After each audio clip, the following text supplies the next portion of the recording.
આગામી તારીખ 26 એપ્રિલના રોજ સંખેડા તાલુકા પંચાયત અને જિલ્લા પંચાયતની ચૂંટણી યોજાવાની છે।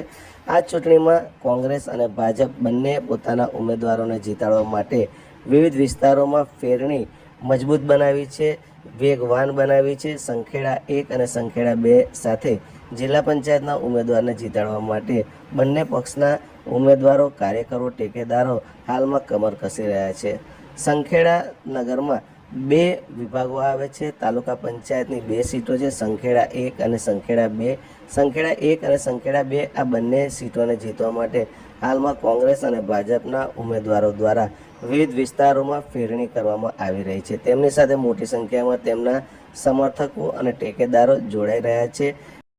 જોકે અત્રે ઉલ્લેખનીય છે કે સંખેડા 1 અને સંખેડા 2 આ બંને તાલુકા પંચાયતની સીટોમાં માત્ર કોંગ્રેસ ભાજપ નહીં પરંતુ અન્ય ઉમેદવારો પણ મેદાનમાં છે। આમ આદમી પાર્ટી ઉપરાંત સંખેડા 1માં અપક્ષ ઉમેદવાર પણ મેદાનમાં છે। હાલમાં આ બધા પક્ષો દ્વારા પોતાના ઉમેદવારને જીતાડવા માટે કમર કસાઈ રહી છે। ઉમેદવારો પણ વિવિધ વિસ્તારોમાં ફેરણી કરી રહ્યા છે। ઉમેદવારો પોતાના વિવિધ મુદ્દાઓ પ્રજા સમક્ષ રજૂ કરી રહ્યા છે અને એના આધારે વોટ માંગી રહ્યા છે। જો કે તારીખ 26 એપ્રિલના રોજ જ્યારે ચૂંટણી યોજાશે અને તારીખ 28ના રોજ જ્યારે મતગણતરી થશે ત્યારે જ વાસ્તવિક ચૂંટણીનું ચિત્ર શું હતું તે ખબર પડશે।